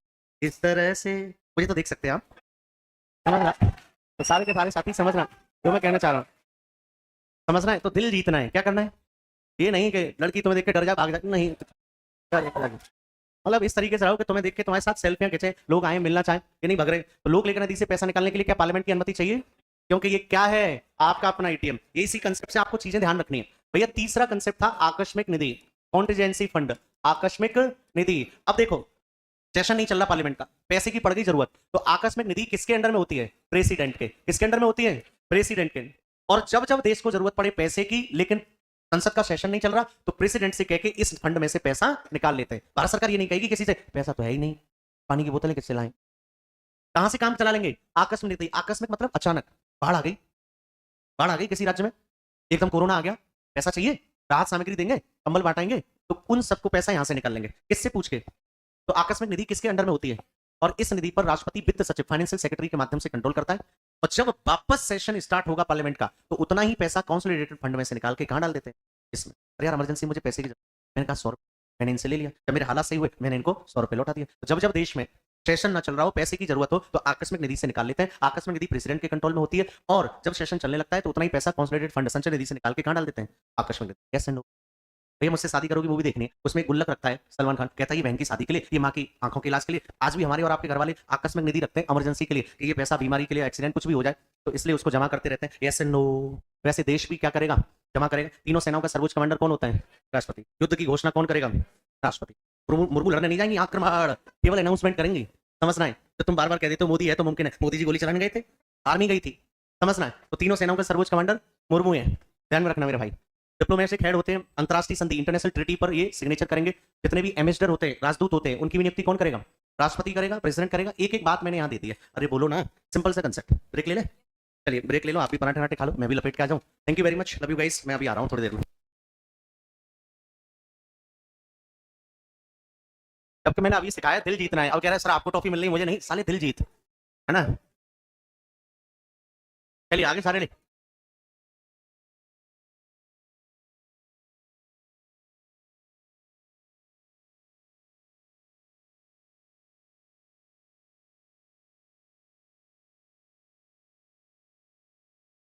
चलिए क्वेश्चन बताएंगे भैया, आप चैटिंग वगैरह बंद कर दो, चैटिंग बंद कर दें आप, हमारा दिल काय को दिखा रहे हो। चलिए भैया क्वेश्चन बताएंगे, अच्छी नहीं, कमन गाइस। चलो पहला प्रश्न, प्राइम मिनिस्टर की नियुक्ति होगी इलेक्शन, कौन करेगा? मंत्रिपरिषद की मंत्रियों की नियुक्ति होगी इलेक्शन, कौन करेगा? राष्ट्रपति। फाइनेंस कमीशन के हेड की नियुक्ति, SC ST आयोग के कमीशन के अध्यक्ष की नियुक्ति, भैया संसद के सेशन को, सत्र को कौन बुलाएगा? संसद के सत्र समापन की घोषणा कौन करेगा? राष्ट्रपति। मैं बोलूं संसद का अंग क्या राष्ट्रपति होता है? क्या आर्टिकल 143 के तहत या सुप्रीम कोर्ट से सलाह मांग सकता है? मैं आपसे पूछूं कि राष्ट्रपति क्या अंतरराष्ट्रीय संधि इंटरनेशनल ट्रीटी पर हस्ताक्षर करेगा? आर्टिकल 72 में क्षमादान पार्डन पावर है, आर्टिकल 111 में वीटो पावर है, आर्टिकल 123 में ऑर्डिनेंस पावर है। बताइए ऑर्डिनेंस अधिकतम कितने महीने के लिए? 6 महीने के लिए। ऑर्डिनेंस कब आएगा? जब पार्लियामेंट का सेशन ना चल रहा हो, यस नो। दोस्त अगर मैं आपसे पूछूं कि संसद के कितनी सत्र होते हैं, सेशन होते हैं? क्या budget session, monsoon session, winter शीतकालीन सत्र? संसद की कितनी निधियां, फंड है? 3। क्या संचित निधि यानी कॉन्सोलिडेटेड फंड, दूसरा लोक लेखा निधि यानी पब्लिक अकाउंटिंग फंड, और तीसरा आकस्मिक निधि कॉन्टिजेंसी फंड, यस नो। तो सिंपल सा कंसेप्ट, तो कितने फंड? 3। कितने टाइप के सेशन? 3। तो दिक्कत, सिंपल सा फंडा। भैया राष्ट्रपति बनने के लिए न्यूनतम आयु 35। मेरा दिल पागल है, क्या मैं राष्ट्रपति बन जाऊं? आंख पागल होगी मेरी, बन जाऊं, लेकिन मैं मानसिक रूप से पागल। मैंने आपसे 50 रुपए लिए लेकिन फिर उसको दिया ही नहीं, भाग गया आगरा, क्या मैं दिवालिया हूं? लेकिन बैंकों के द्वारा घोषित रूप से होगा, जैसे लाइक नीरव मोदी, विजय माल्या। अरे बोलो, आए दिन लड़कियों ने मुझसे कहा चल पगले, क्या मैं पागल हूं? क्या मैं अब प्रेसिडेंट का इलेक्शन नहीं लड़ूंगा? लड़ सकता हूं। अरे बोलो, तो सिंपल सा कंसेप्ट, आपके पागल कहने से मैं प्रेसिडेंट का इलेक्शन नहीं लड़ूंगा। बाकायदा हॉस्पिटल ने मेंटल सर्टिफिकेट बनाया और उस पर कोर्ट का बाकायदा अनुमति हो। अरे बोले हैं, आए दिन लड़कियां कहती हैं ये तो पागल है, ये पगला है, चल पगले। तो इसका मतलब ये नहीं कि आप प्रेसिडेंट का इलेक्शन नहीं लड़ सकते, लड़ सकते हो। प्रेसिडेंट का इलेक्शन लड़ने के लिए कौन से हाउस का मेंबर की योग्यता होनी चाहिए? Lok Sabha, yes no. क्या भारत का नागरिक हो, ऑफिस ऑफ प्रॉफिट, लाभ का पद हो ना हो, पागल हो ना हो, दिवालिया हो ना हो ना, बोलो ना। एक कंसेप्ट तो ये है। चलिए मेरे भाई, तो हम लोग देख रहे हैं इस समय राष्ट्रपति की आपातकालीन शक्तियां, इमरजेंसी पावर ऑफ प्रेसिडेंट। तो सारे के सारे साथी समझना, यहीं पर पॉलिटी का एक चैप्टर आपका कंप्लीट हो जाएगा, जिसको हम बोलते हैं भाग 18। तो सारे साथी समझना, पार्ट 18, और पार्ट 18 दिया है आर्टिकल 352 से लेकर के 360, और इसका टाइटल है आपातकालीन प्रावधान या उपबंध, इंग्लिश में इमरजेंसी प्रोविजन। अरे बोलो ना। आज के बाद पूछूं कि कॉन्स्टिट्यूशन के पार्ट 18 का नाम क्या है? इमरजेंसी प्रोविजन, आपातकालीन प्रावधान, कहां से कहां दिया है? 352 से 307। इसी को हम कहते हैं या इमरजेंसी पावर ऑफ प्रेसिडेंट, राष्ट्रपति की आपातकालीन शक्ति। अरे बोलो, सिंपल सा कंसेप्ट। तो ये दोनों हम एक साथ पढ़ ले रहे हैं, राष्ट्रपति की आपातकालीन शक्ति। ये मुझे बार बार नहीं पढ़ाना पड़ेगा, फिर समझना। इमरजेंसी पावर कौन से पार्ट में है, कहां से कहां तक? 352। अब आए दिन जैसे ये लड़के बीच क्लास से उठ के जाते हैं और कोई इनसे पूछता है कहाँ जा रहा है, इमरजेंसी, क्या वो पढ़ाऊंगा मैं? ये जो टॉयलेट के लिए भागते हैं, फ्रेश होने के लिए भागते हैं, वो भी तो इमरजेंसी है। क्या आए दिन आप कहते हैं सर एक इमरजेंसी कॉल है, आई हैव टू गो, मेरे को जाना पड़ेगा, क्या वो इमरजेंसी? अरे बोले यार, क्यों भैया यस सर कर रहे हो, लैट्रिन टॉयलेट थोड़ा ना पढ़ाऊंगा इसमें। वो भी एक इमरजेंसी है, लेकिन वो अलग टाइप की। या कोई हॉस्पिटल में भर्ती है, इमरजेंसी वार्ड, इसका मतलब ये थोड़ा ना आर्टिकल 352 यही है क्या? क्या इस टाइप की इमरजेंसी? नो। इस चैप्टर का ज्यादातर आंसर होता है 3। कितना? 3। हमें पूछो कितने हैं तो ये मत कहते ना 3। मैं आपसे पूछूं कितने टाइप की इमरजेंसी इंडिया में है? There is 3 types of emergency in India. Bharat में 3 प्रकार का आपातकाल है। कितने टाइप की? 3। सारे के सारे साथी समझना। सबसे पहले बोलते हैं हम राष्ट्रीय आपातकाल, नेशनल इमरजेंसी। राष्ट्रीय आपातकाल, नेशनल इमरजेंसी। सारे के सारे साथी समझना, बोलो एक बार नेशनल इमरजेंसी, हिंदी में राष्ट्रीय आपातकाल। और ये वाली बात संविधान के आर्टिकल 352 में है, अनुच्छेद 352 में। Article 352 talking about national emergency of India, yes no. How many types of emergency in India? The first one is national emergency. दूसरा है मेरे दोस्त राष्ट्रपति शासन, प्रेसिडेंटली रूल। किसका रूल? प्रेसिडेंटियल रूल, सिंपल सा कंसेप्ट। और इसको हमने दिया है संविधान के आर्टिकल 356 में। तो article 356 talking about president rule. भैया तीसरा कंसेप्ट है वित्तीय आपातकाल, फाइनेंशियल इमरजेंसी। वित्तीय आपातकाल, फाइनेंशियल इमरजेंसी, समझना मेरे दोस्त। और इसको हमने दिया है आर्टिकल 360 में। पहला प्रश्न आप सभी दोस्त और सहेलियों के लिए, आर्टिकल 352 में क्या है? नेशनल इमरजेंसी, राष्ट्रीय आपातकाल। आर्टिकल 356, आर्टिकल 356 बोल ही नहीं रही, फिर भैया बोलना है। ये सब बताऊंगा मेरी जान, इसी को तो समझ रहे हैं, आगे नहीं भागना। आर्टिकल 356 मैंने आपसे बोला था कि जब भी मैं बोलूं तो बोलना है, बोलोगे याद होगा। पहले ही दिन बोला था कि इस तरीके से हम पढ़ेंगे, मुंह में ये नहीं कि जबान पर लगाम लगाए, सेंटर फ्रेस बोलना है। यहाँ बोलोगे तो याद होगा, समझोगे। यहीं याद करो, घर पे व्हाट्सएप चलाओ, बातें करनी है दूसरों से, घर पे पढ़ाई थोड़ी ना करनी है, यहीं करवा दूंगा। आर्टिकल 360 फाइनेंशियल इमरजेंसी, आपातकाल। कमन गाइस, पहला प्रश्न, भारत में आपातकालीन प्रावधान किस भाग में, किस पार्ट में दिए गए हैं? तो emergency provision given to part 18। How many types of emergency? National emergency, president rule, financial emergency. Article 352 talking about national emergency, राष्ट्रीय आपातकाल। आर्टिकल 356 राष्ट्रपति शासन, प्रेसिडेंट। आर्टिकल 360 वित्तीय आपात। यस एंड नो, आप समझो एक एक करके। यहीं पे भाग 18 का कांड हो जाएगा, यहीं पे समझना है। इन तीनों में ये वाली इमरजेंसी ऐसी है तो आज तक एक भी बार यूज नहीं हुई, आज तक एक भी बार फाइनेंशियल इमरजेंसी लगा इंडिया में। अच्छी बात है, ना लगा और भगवान करे भविष्य में भी ना लगे। वित्तीय आपातकाल, अब सारे के सारे साथी समझना। कई बार हमारे जीवन में ऐसा दौर आता है कि जब हम वित्तीय संकट से गुजरते हैं, हम अपनी नॉर्मल लाइफ की बात कर रहे हैं, फीस देनी होती है, कुछ भी करना होता है, कभी पापा की सैलरी रुक गई या कोई नॉर्मल बैकग्राउंड से, it's up to the background basically. तो कभी कभार घर वाले कहते हैं कि बेटा कम खर्चा करो, पैसा नहीं है, क्या नहीं पाएगा, 2 महीने दिक्कत हो गई, ये हो गया, या पैसा वहां खर्च हो गया, तब हम कम खर्चा करते हैं। तो वैसे ही जब जब देश में आर्थिक संकट आएगा, इकोनॉमिक क्राइसिस आएगा, फाइनेंशियल क्राइसिस आएगा, पैसे की कमी हो जाएगी, विदेशी मुद्रा, फॉरेन मनी की कमी होगी, मनी की कमी हो जाएगी, तब तब राष्ट्रपति वित्तीय आपातकाल की घोषणा करेगा। इमरजेंसी चाहे कोई भी टाइप का हो, उसका अनाउंसमेंट कौन करेगा? राष्ट्रपति। तभी हम कहते हैं राष्ट्रपति की आपातकालीन इमरजेंसी पावर ऑफ प्रेसिडेंट। किसी भी टाइप का इमरजेंसी हो, अनाउंसमेंट करेगा प्रेसिडेंट, मर्जी से नहीं। मैंने पहले ही बोला, राष्ट्रपति अपनी मर्जी से गर्लफ्रेंड को गले लगा लेगा, उसको ये करेगा, लेकिन बाकी जो जितने भी संवैधानिक काम है वो राष्ट्र मंत्रिपरिषद के कहने पे, कैबिनेट के कहने पे, मंत्रिमंडल के कहने पर मोदी जी और उनके जो कैबिनेट मंत्री हैं वो जो डिसाइड करेंगे। मोदी जी की कैबिनेट कहेगी हाँ मुर्मू जी लगाइए फाइनेंशियल इमरजेंसी, तो राष्ट्रपति फाइनेंशियल इमरजेंसी का अनाउंसमेंट करेगा। अरे बोलो यार, तो पहला प्रश्न, आर्टिकल 360 में फाइनेंशियल इमरजेंसी कौन अनाउंसमेंट करेगा? कितनी बार हुआ है? कब होगा ये? जब वित्तीय संकट आए, वित्तीय स्थिति गुजरे। एक कंसेप्ट तो ये। कंसेप्ट नंबर 2, कंसेप्ट नंबर 2, भैया जब आपके पास संकट आता है, सारा कुछ लाइफ में देखा करो, पूरा जीएस आपकी लाइफ में, मैं एग्जांपल देकर चीजों को जोड़ के पढ़ाता हूँ। जब हमारे घर में संकट आता है तो हम अपने खर्चों में क्या कर देते हैं? कटौती कर देते हैं। सिंपल सा कंसेप्ट। तो मेरे दोस्त, जब जब देश में फाइनेंशियल इमरजेंसी लगेगा तो जितने भी ये संवैधानिक पदाधिकारी हैं, इनके वेतन भत्तों में कटौती की जा सकती है। आप एसएससी में सिलेक्ट हो गए, आप आईएएस बन गए, पीसीएस बन गए, दरोगा बन गए, और आपकी सैलरी सरकार देती है। इस समय फाइनेंशियल इमरजेंसी का दौर चल रहा है, आपकी सैलरी कम डाली जा सकती है। आप ये नहीं कह सकते ये क्या तरीका है, मेरी सैलरी दो, मैं कुछ नहीं जानता। इसलिए पहले से ही आपको पढ़ा दे रहे हैं कि पढ़ के आओ। In the case of financial emergency हम आपके सैलरी और वेतन भत्ते कम कर सकते, काट सकते। और ज्यादा कुछ मत देखो, कोरोना का एग्जाम्पल ले लो। कोरोना के समय जबकि फाइनेंशियल इमरजेंसी घोषित नहीं हुआ था, फिर भी सरकार ने सरकारी कर्मचारियों के टीए में कटौती करी। कोई भी सरकारी एम्प्लॉय कुछ नहीं कह सकता, स्पष्ट रूल है कि भैया ऐसी स्थिति में हम कब कर सकते हैं। अरे बोलो ना। तो मेरे दोस्त, सवाल राष्ट्रपति को छोड़कर सारे के सारे लोगों के जो कि सरकारी हैं उनके वेतन भत्ते में कटौती की जा सकती, कोई दिक्कत? अब देखो, राष्ट्रपति जब अनाउंसमेंट करेगा तो शुरू में 2 महीने तक, 2 मंथ तक ये अनाउंसमेंट लागू रहेगा, इन्फोर्समेंट रहेगा। अब 2 महीने में भी स्थिति अच्छी नहीं हुई, 2 मंथ्स में, तो फिर पार्लियामेंट बैठेगी। अब ये पार्लियामेंट बैठ गई, ये लोकसभा, ये राज्यसभा, और फिर यहां से प्रस्ताव पास होगा और इसे कितने महीने के लिए बढ़ा देंगे? 6 मंथ के लिए, कि भैया अब फाइनेंशियल इमरजेंसी 6 मंथ के लिए और रहेगा। अब 6 महीने में भी देश की स्थिति सही नहीं हुई, फिर पार्लियामेंट की अनुमति ली जाएगी, फिर पार्लियामेंट बैठेगा और कितने महीने के लिए बढ़ा देंगे? 6 महीने के लिए। फिर भी स्थिति अच्छी नहीं, फिर पार्लियामेंट का सेशन बैठेगा और फिर कितने महीने के लिए बढ़ा देंगे, और ऐसे करके अनिश्चितकाल तक अनलिमिटेड टॉक टाइम करें, डोकोमो टू डोकोमो, मनचाही बातें रात 12 बजे के बाद, समझना। ठीक है, चलिए। मेरे जीएस में बहुत कम नंबर आते हैं, आप प्लीज एक बार बता दीजिए कि सब्जेक्ट को प्रायोरिटी दें, कैसे करना है। मेरे मॉक एवरेज 120 प्लस है, पर जीएस में 3 से 10 नंबर। क्यों? यस शर्मा जी, इसके लिए तो आपको गुप्त रोगी विशेषज्ञ से मिलना पड़ेगा, समझना।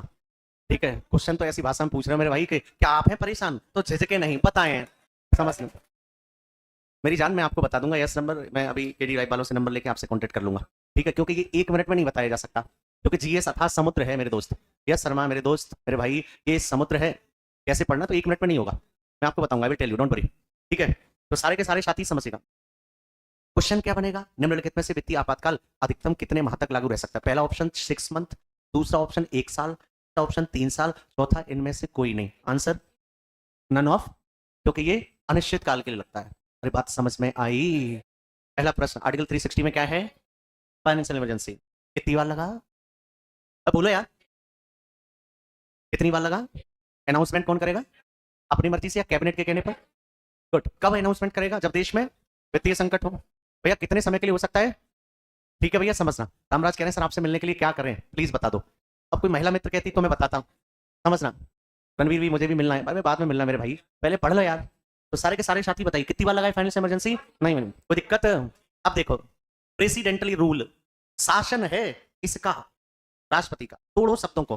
प्रेसिडेंटली रूल, पहले शासन कर रहा था कोई और, अब शासन कर रहा है कोई और, किसी और की हूं फिलहाल, अब देरी हो जाऊं।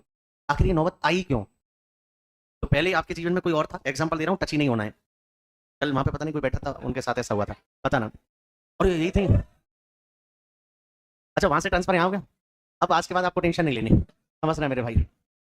पॉजिटिव बनो यार, ये तो चलता है लाइफ में सब, ठीक है दोस्त, टेंशन नहीं लेने, टेंशन मत लो भैया, नो पर्सनल कमेंट, केवल एंजॉय करके आराम से क्लास करिए, समझिए।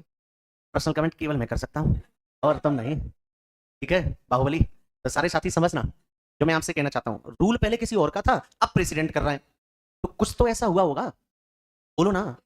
अब समझना पहला कंसेप्ट, प्रेसिडेंटली रूल हमेशा राज्यों में लगता है, स्टेट में। कहां पर? स्टेट में, जैसे यूपी में, बिहार में, उड़ीसा में, दिल्ली में। कभी भी प्रेसिडेंट रूल पूरे देश में नहीं लगता, पूरी कंट्री में कभी भी प्रेसिडेंटली रूल नहीं लगेगा। पहला कंसेप्ट, ये सिर्फ एक या एक से अधिक राज्यों में लग सकता है। कब लगेगा? 2 केसों में। पहला केस तब है कि जब सेंटर गवर्नमेंट के आदेश का पालन स्टेट गवर्नमेंट ना कर रही हो तो। एक आर्टिकल है 365, उसमें स्पष्ट लिखा है कि जब कभी सेंटर गवर्नमेंट के ऑर्डर को, आदेश को स्टेट गवर्नमेंट ना माने, क्योंकि centre government just like a पापा और स्टेट गवर्नमेंट जस्ट लाइक अ पुत्र, सन। अब पापा की बात तो मानो ना, सिंपल सा कंसेप्ट है।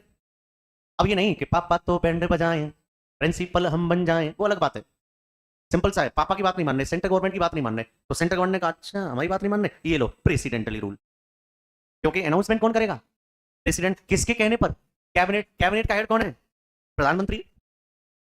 इंदिरा गांधी ने सबसे ज्यादा बार प्रेसिडेंटल रूल बनाया, इंदिरा गांधी ने सबसे ज्यादा मिसयूज किया राष्ट्रपति शासन वाले प्रोविजन का। अगर राष्ट्रपति टेढ़ा है, लगा दिया वहां। और सबसे इंपोर्टेंट देखना कैसे मिसयूज किया। पूरी इंडिया में कांग्रेस की सरकार है, अब मान लो किसी एक स्टेट में किसी अन्य पार्टी की सरकार आ गई, अब वो पार्टी ज्यादा हेडिंगबाजी कर रही है, तो इंदिरा गांधी ने प्रेसिडेंटली रूल लगवा दिया। और जब जब स्टेट में प्रेसिडेंट रूल लगेगा तो सारी शक्ति केंद्र के हाथ में आ जाएंगी, सेंटर के हाथ में आ जाएंगी, राष्ट्रपति के हाथ में आ जाएंगी। और राष्ट्रपति की शक्तियों का प्रयोग करता कौन है व्यवहारिक तौर पर? प्रधानमंत्री। तो उस स्टेट की लंका लग गई। इसलिए डॉक्टर अंबेडकर ने कहा था कि राष्ट्रपति शासन मृत पत्र के समान है, डेड लेटर है। अब क्वेश्चन आए कि राष्ट्रपति शासन को मृत पत्र की संज्ञा किस व्यक्ति ने कहा? डॉक्टर भीमराव अंबेडकर। ये काला अध्याय है, कलंक है ये तो, कि बताओ शासन नहीं कर पा रहे, प्रेसिडेंट रूल लगाना पड़ रहा है। अरे बोले यार, सबसे ज्यादा बार इंदिरा गांधी जी ने लगाया। देश में 100 से ज्यादा बार राष्ट्रपति शासन लग चुका है अलग अलग राज्य में। सबसे पहले पंजाब में लगा। कहां? तो आज के बाद पूछूं कि फर्स्ट टाइम कहां पर प्रेसिडेंट रूल लगा? पंजाब में। मेरे दोस्त सबसे ज्यादा बार उत्तर प्रदेश में लगा, केरल में लगा 9 बार। कितनी बार भैया समझना।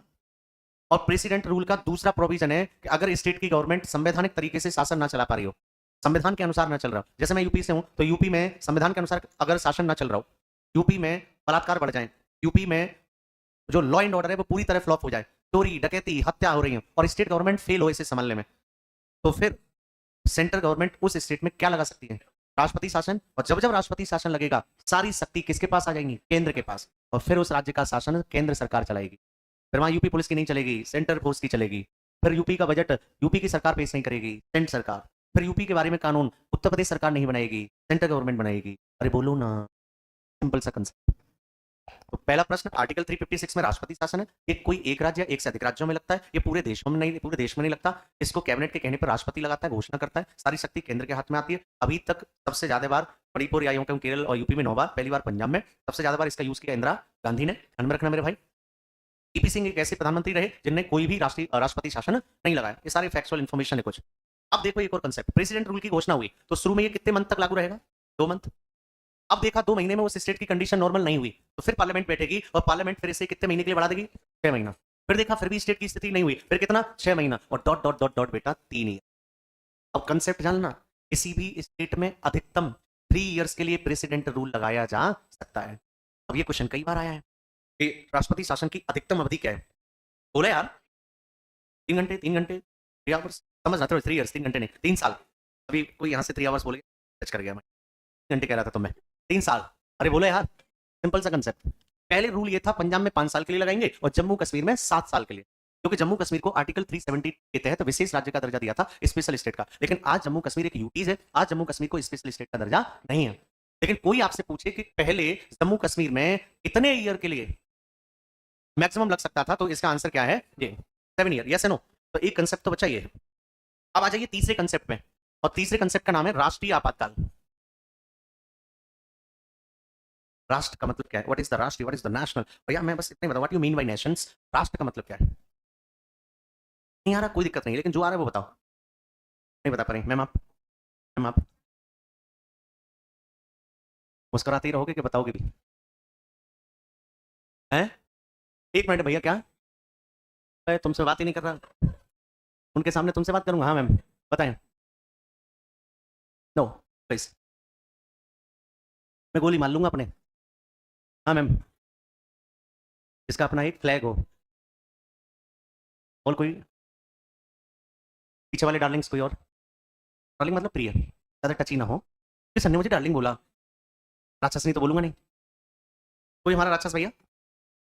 अबे राष्ट्र की बात कर रहा हूं, देश में, राष्ट्र में, राज्य में अंतर होता है। राष्ट्र का मतलब एक ऐसी विचारधारा जो हमें एक होने का बोध कराती है, एक होने का, यूनाइट होने का बोध कराती है। जैसे भारत और पाकिस्तान का मैच है, अब भारत में चाहे हिंदू हो, मुसलमान हो, सिख हो, ईसाई हो, एसटी हो, ओबीसी हो, जनरल हो, कुछ भी, सारे लोग जीतेगा भाई जीतेगा, इंडिया जीतेगा, अरे जीतेगा भाई जीतेगा, इंडिया जीतेगा। ये नेशन, एक होने की भावना। भारत पाकिस्तान मैच आए, भारत ऑस्ट्रेलिया मैच आए, कोई आउट होगा सब परेशान है। आज आप अमेरिका चले जाओ, आपका कलेजा किस देश के लिए फटेगा? इंडिया के लिए। आपकी फीलिंग किस कंट्री के लिए? इंडिया में। इंडिया में भी बम गिर जाए, पुलवामा हमला हुआ, हमें दुख होता है। अमेरिका पूरा फट जाए, कल गिरे बम तो ट्रंप पे आज गिर जाए, हमें कोई दिक्कत नहीं है। लेकिन हमारी संसद पे हमला होगा, पुलवामा हमला होगा, अभिनंदन जैसे हमारे सिपाही गिरफ्तार किए जाएंगे, दुख होगा, क्योंकि हम सबका राष्ट्र भारत है, हिंदुस्तान है, इंडिया है। तो जहां एक होने का बोध हो, तो कह रहा राष्ट्रीय आपातकाल, एक ऐसा आपातकाल जो पूरे देश में लगेगा। कहां लगेगा? पूरे देश में। अंतर समझना सारे साथी, भैया सारे के सारे साथी अंतर समझना। Article 352 talking about national emergency of India, और ये कहां लगता है? पूरी कंट्री में। अरे बोलो। और कोई आपसे पूछे राष्ट्रीय आपातकाल कितनी बार लगाए? 3 बार। और कितने बेसिस पर, कितने आधार पर लगाते हैं? 3। मैंने बोला इसमें ज्यादातर आंसर क्या चलेगा? 3। कितने हैं? 3। सही है, अच्छा है, आपकी लाइफ है।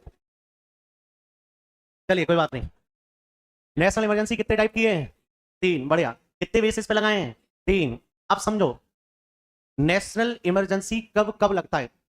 तो पहली स्थिति है युद्ध के समय। बाबूजी कब?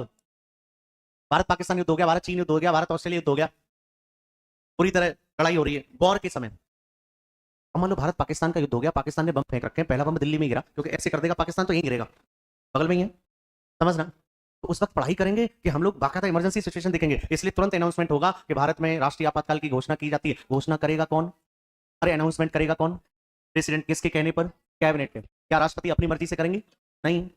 अपनी मर्जी से क्या कर सकते हैं बता चुका हूं। ये नहीं रात के 1 बजे उठी, रजाई हटाई और रेडियो पे राष्ट्रीय आपातकाल की घोषणा होती है, पता चला तुम सुबह उठो पगला जाओ। इसलिए मानसिक रूप से अच्छे व्यक्ति को बिठाते हैं वहां, पता चला अनाउंसमेंट कर दे। समझना मेरे भाई, अपनी मर्जी से नहीं, मंत्रिपरिषद के कहने पर। कहने पर या लिखने पर? सही नहीं रही। कहने पर या लिखित में कहने पर? रिटर्न में कहने पर। मुंह से कही गई बात की कोई वैल्यू नहीं होती, कागज की वैल्यू होती है। रिटर्न में कहेगी मंत्रिपरिषद, कैबिनेट, मंत्रिमंडल, लिखित में कहाँ अनाउंसमेंट करो? लिखित में। अरे बोलो ना, सारे के सारे साथ ही समझना। सर यूपीएससी मूलविधि पढ़ा दीजिए बेटा, यूपीएससी आएगा तब पढ़ाएंगे। बीएनएस पुरानी वीडियो यूट्यूब पे पढ़िए, डाल लो मूलविधि भाई रंजीत यादव सर, खुल के आ जाएंगे सारे। अब तो चेंज हो गई है, अब तो बीएनएस बीएनएसएस आ गया, 2025 में आएंगे यूपी में दरोगा की जगह, तब देखेंगे। समझना मेरे भाई। पहली स्थिति क्या? युद्ध। अच्छा दूसरा है वाह आक्रमण। वाह आक्रमण, एक्सटर्नल अटैक हो गया। सारे के सारे साथी समझना, देखना इधर जो मैं आपसे कहना चाह रहा हूं। देखो 3 बार हमारे यहाँ नेशनल इमरजेंसी लगा। एक तो इसने हमें गिरा गिरा के मारा, सारे घुटन्ना उटन्ना आपके फाड़ दिए, अंडरगारमेंट सब चाइना ने चुंग चां चुंग चुंग चुंग चुंग चां। समझना खतरनाक है। हमारा रियल दुश्मन कौन है? चीन। अरे पाकिस्तान तो भाई है हमारा, घुस जाएंगे अभी कर लेंगे, और भविष्य में 100 साल बाद देखना तुम पाकिस्तान इसी में मिल जाएगा, वो खुद कहेगा अब लौट चले, मिल जाएगा। मैं भारत का प्रधानमंत्री बना तो कोई सेना नहीं लगाऊंगा, इधर लड़के खड़ा करूंगा, उधर पाकिस्तान की लड़कियां, कोई लड़ाई नहीं होगी। और केवल एक ही संदेशा दूंगा, प्रेम मोहब्बत। और जिस दिन हमारी लड़के पाकिस्तान की लड़कियों से, पाकिस्तान की लड़के यहाँ की लड़कियों से प्रेम व्यवहार के करेंगे, यहाँ की शादी वहां के बारात में जा रहा हूँ कि कहाँ, लाहौर, बारात में जा रहा हूँ कहाँ, कराची, अपने आप देखना वहां का भी राष्ट्रपति कहेगा चलो बड़े भाई हमें मिला लो, हटाओ ये पाकिस्तान। मोहब्बत से कुछ भी हो सकता है, लेकिन तुम आंखें दिखाओगे तो कुछ नहीं होगा, नुकसान ही है। तो भैया हाँ हाँ बोले मोहब्बत है। एक मिनट भैया, इनका डाउट है हाँ, किसमें सजाए, मुझे ये समझ में नहीं आ रहा, मतलब आप क्या पूछना चाह रही हैं बताएं। मैं लॉ पढ़ाता हूँ, लॉ कर भी रहा हूँ मैं, और 8 सालों से लॉ पढ़ा रहा हूँ, मुझे जानकारी है अच्छी खासी, बताएं। अल्लाह जिहाद, यही तो तुम्हारी बात है, जब हम एजुकेशन इतनी दे देंगे। एक मिनट, अगर तुमको इतना ही लगता है तो तुम्हारी सेम जाति का लड़का जिसमें तुम शादी करती हो वो साला दहेज क्यों मांगता है? तुम्हारी जाति की लड़की है ना, करो फ्री में शादी। ये सब कंसेप्ट बना दिए, कास्ट और ये सब वैदिक काल में हिस्ट्री में कभी पढ़ना। इतना ही ज्यादा है तो डॉक्टर को योग्य क्यों ढूंढते हो? अपनी जाति का डॉक्टर ढूंढो। टीचर योग्य क्यों ढूंढते हो? अपनी ही कास्ट का टीचर ढूंढो। तो ये तो एजुकेशन के ऊपर है। और क्या अपने ही लोग बुरे नहीं होते? होते हैं। सिंपल सा कंसेप्ट है मेरे भाई। तो वही है मैम, हमेशा पॉजिटिव देखा करो, निगेटिव ऐसे देखोगे तो कोई प्रेम नहीं करेगा। सुनो, ये सब टूटे हुए दिल हैं, दिक्कत ये है। और सबको धोखा मिल चुका है, इसके चक्कर में हमारे जैसों का नंबर नहीं आ पाता। समझ रहे मेरे भाई, धोखेबाजों में रह रहे के धोखे। तो लव जिहाद अलग कंसेप्ट है, वो it's up to the education. कर सकते हैं आप। क्या एपीजे अब्दुल कलाम मुसलमान है? क्या मन से इंडिया का कोई भी नागरिक गाली दे सकता है? अबुल कलाम आजाद हिस्ट्री में पढ़ेंगे, कांग्रेस के लगातार सबसे ज्यादा बार अध्यक्ष रहे, सबसे युवा अध्यक्ष, कोई गाली नहीं दे सकता। इरफान खान बॉलीवुड एक्टर, कोई नेगेटिव बोल दे तो व्यक्ति के कर्म महान होते हैं, धर्म और जाति नहीं। एक मिनट, तो इसमें मैं क्या करूं? तो इसमें मैं क्या करूं? टॉपिक ले लूं? अरे अब तो पर्सनल इशू में आ गए। अरे सर ये सॉल्यूशन क्या है? मेरे पे कोई सॉल्यूशन नहीं है, समझ ना। बेटा देखो मेरे भाई, खैर हर किसी पे मोहब्बत जलती कहाँ है? मोहब्बत की परिभाषा भी नहीं जानते लोग। मोहब्बत झेलोगे तो तब, और वरना पूछ लो किसी से what is the definition of मोहब्बत। प्रेम, प्यार, मोहब्बत, इश्क, सबके मीन्स अलग हैं। मैं नहीं बताऊंगा, बताऊंगा पर्सनली बताऊंगा, टेंशन मत लो। आ जाओ, अबे आ जाओ बे। भैया कब वॉर हुआ? 1962। ठीक है, अरुणाचल प्रदेश में हमारे चीन के नेफा क्षेत्र में भाई साहब ये घुस गए और कब्जा कर लिया। उस वक्त भारत के प्रधानमंत्री कौन थे? जवाहरलाल नेहरू। जवाहरलाल नेहरू का एक नारा था, हिंदी चीनी भाई भाई, हिंदी चीनी भाई भाई। और भाई ने इतना मारा गिरा गिरा के कहा जाता है कि कोमा में चले गए भाई साहब। और इस समय हमारे राष्ट्रपति कौन थे? सर्वपल्ली राधाकृष्णन। क्वेश्चन पूछेगा कि जब पहली इमरजेंसी लगी उस वक्त प्रेसिडेंट कौन थे? जब पहली इमरजेंसी लगी तो पहली बार नेशनल इमरजेंसी लगी तो प्राइम मिनिस्टर कौन है? ये क्वेश्चन बनते हैं, इसलिए बता रहा हूँ। दूसरी इमरजेंसी में भैया बोरा गया हमारा, जब इनने हमें गिरा गिरा के मारा तो इसमें जोश आ गया, खिलाओ लगे हाथ मैं भी सेक लूं। इसको हमने मारा दौड़ा दौड़ा के, तू ले ले भाई जेल। इस वक्त हमारी प्राइम मिनिस्टर कौन थी और हमारे प्रेसिडेंट कौन थे? पीवी गिरी। Yes no. और बच्चा, तीसरे टाइप की जो इमरजेंसी है ये किस बेसिस पे लगाई? आंतरिक अशांति। गजब का कंसेप्ट है, अब इसको समझना। इंदिरा गांधी ने इसी आधार पर 75 वाली इमरजेंसी लगाई। 1975 वाली इमरजेंसी जो आप सुनते हैं कि काला अध्याय था, नसबंदी करवा दी, और करवाई इंदिरा गांधी ने। इंदिरा गांधी ने कहा सालों पॉपुलेशन नहीं रोक रहे, जबकि इंडिया पहला देश है जिसने 1952 में सबसे पहले फैमिली प्लानिंग प्रोग्राम चलाया था। इकोनॉमिक्स में पढ़ा होगा, पहली पंचवर्षीय योजना। कभी मत कहना इकोनॉमिक्स पढ़ा दो, उसके लिए मेरा ऑनलाइन बैच खरीदें। समझना मेरे भाई। अब देखना जो मैं आपसे कहना चाह रहा हूं, 1952 में क्योंकि भारत के प्रधानमंत्री समझ गए थे कि ये नहीं रोका खा रहे, दिन रात मेहनत कर रहे हैं। और मेरे दोस्त पॉपुलेशन पॉपुलेशन, तब इंदिरा गांधी ने नसबंदी करवाई, इसको आप ट्यूबेक्टोमी सेबेक्टोमी कहते हैं, जो बायोलॉजी में पढ़ते हैं। अब पापा गए तो थे इस बाजार से आलू लेने, अब उधर से पापा आ रहे हैं ऐसे, समझना। तब तक एक बेटा हो चुका, तो उसने कहा पापा क्या हुआ? बेटा दूसरा बेटा नहीं आएगा या बेटी नहीं आएगी। इसी बात पे सरकार चली गई थी इंदिरा गांधी की, और 1977 में जनता पार्टी के मोरारजी देसाई की सरकार आई। फिर इंदिरा गांधी ने कहा गरीबी हटाओ, फिर से कांग्रेस आ गई। क्योंकि भारत के लोग सब कुछ पीछे वाला भूल जाते हैं, इमोशनल बातें कर दो और वोट ले मिल जाता है। सारे के सारे साथी समझना, आंतरिक अशांति ये प्रोविजंस है। तो अब इंदिरा गांधी ने कहा मुझे शांति नहीं लग रही देश में। राष्ट्रपति, राष्ट्रपति कौन थे इस समय? फखरुद्दीन अली अहमद। इनसे कहा लगाओ राष्ट्रपति राष्ट्रीय आपातकाल, नेशनल इमरजेंसी। किस बेसिस पे? आंतरिक अशांति, इंटरनल रिवेलियन के बेसिस पे। भारत में ही कुछ अच्छा नहीं चल रहा। फिर क्या हुआ जब इन्होंने इमरजेंसी लगा दी? इसी जमाने में लालू यादव, मुलायम सिंह यादव, लोहिया, तमाम लोग नेता बने, पहली बार जेल गए। इसी जमाने में नसबंदी हुई। नसबंदी हुई तो पुरुषों ने कहा अच्छा कंट्रोल करेगी अब हमें, कि हमें क्या करना है। किसकी सरकार आ गई? मोरारजी देसाई की। तब मोरारजी देसाई ने 44वां संविधान संशोधन किया, 44 कॉन्स्टिट्यूशन कमिटमेंट 1978। मेरे दोस्त, ये अमेंडमेंट सिर्फ और सिर्फ 42 अमेंडमेंट के खिलाफ आया था, जो इंदिरा गांधी ने करवाया था, और उसमें ज्यादातर वो प्रोविजन जो भी थे उसको हटवाया, और इसी में क्या कहा कि अब मैं आंतरिक अशांति शब्द को हटाता हूं, और इसकी जगह एक शब्द जोड़ा, सशस्त्र विद्रोह। यानी अगर शस्त्र सहित विद्रोह हो जाए भारत में ही, सशस्त्र शस्त्र सहित रिवोल्ट, जैसे यूपी बिहार लड़ गए आपस में, टुस्कियां बुरी तरह मर रहे हैं यूपी बिहार, यानी इंडिया में ही क्या हो गया, आपस में रिवोल्ट हो गया, तो लगा देंगे नेशनल इमरजेंसी। लेकिन कौन सा शब्द हटा दिया, आंतरिक अशांति।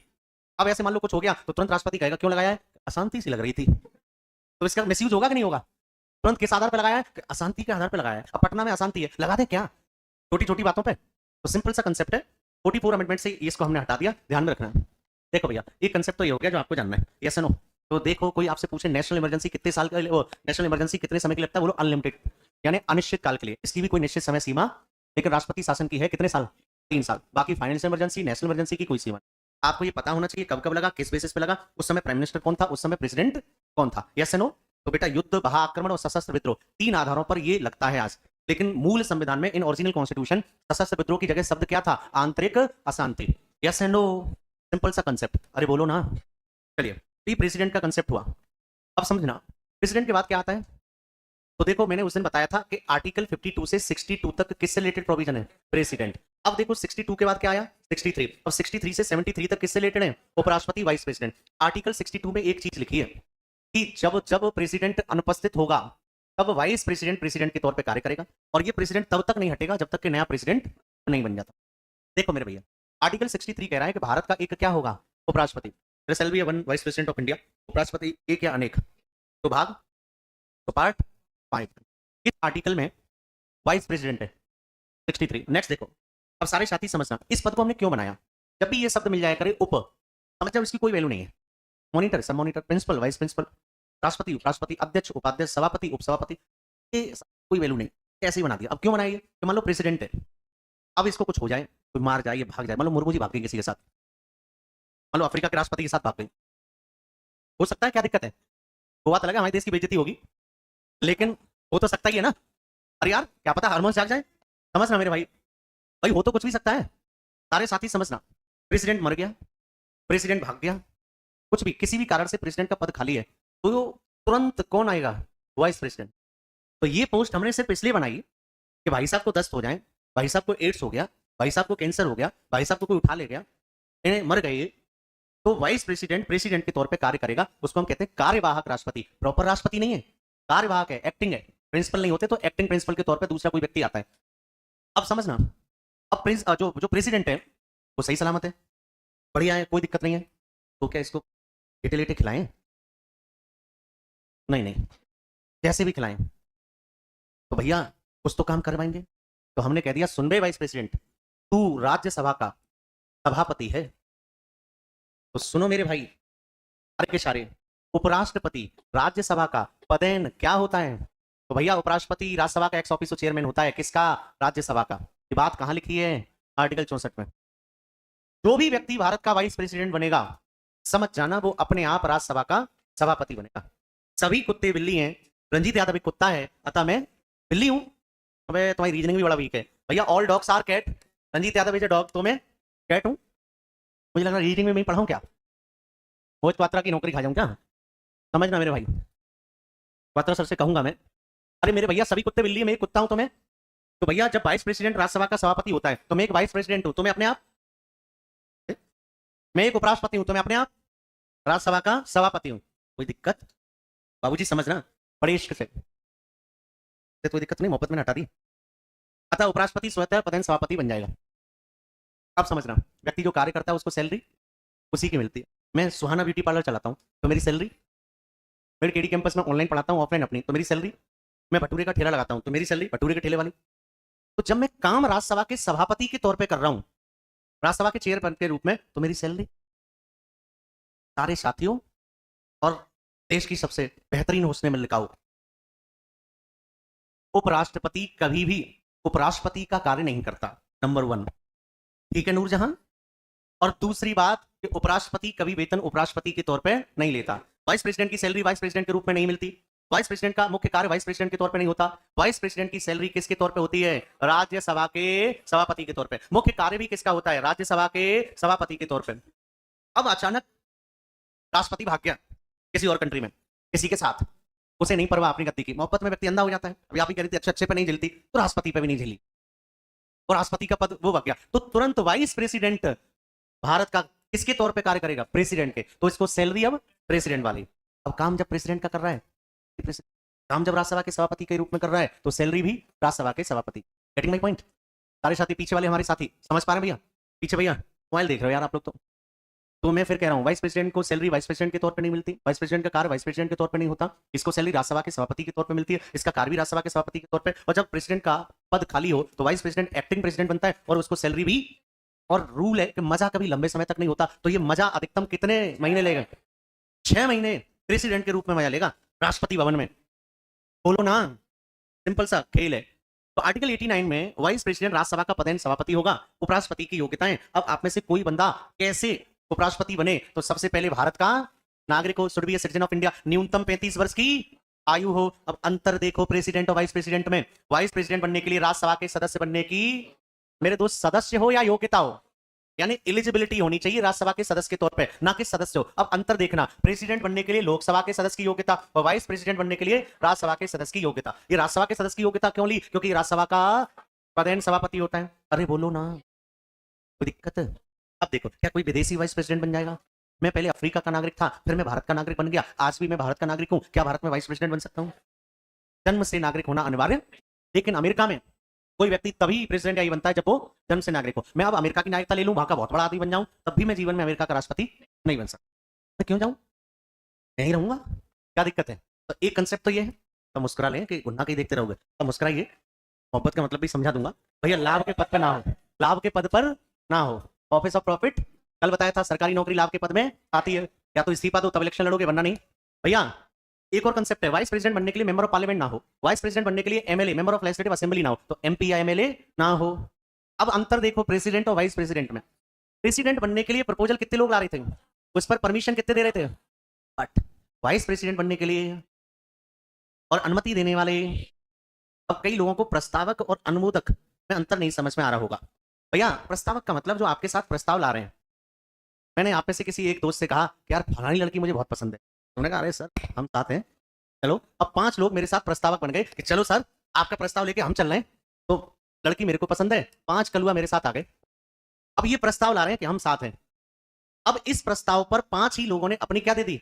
अनुमति, सहमति, परमिशन, परमिशन ग्रांटेड। तो भैया 20 और 20 40। अब ये 40 रिक्शा चलाने वाले लोग, भटूरे का ठेला लगाने वाले, क्या सुहाना ब्यूटी पार्लर, ये 40 वो होंगे जो मेंबर ऑफ पार्लियामेंट होंगे। अब यहाँ एमएलए भी नहीं आएगा, एमपी।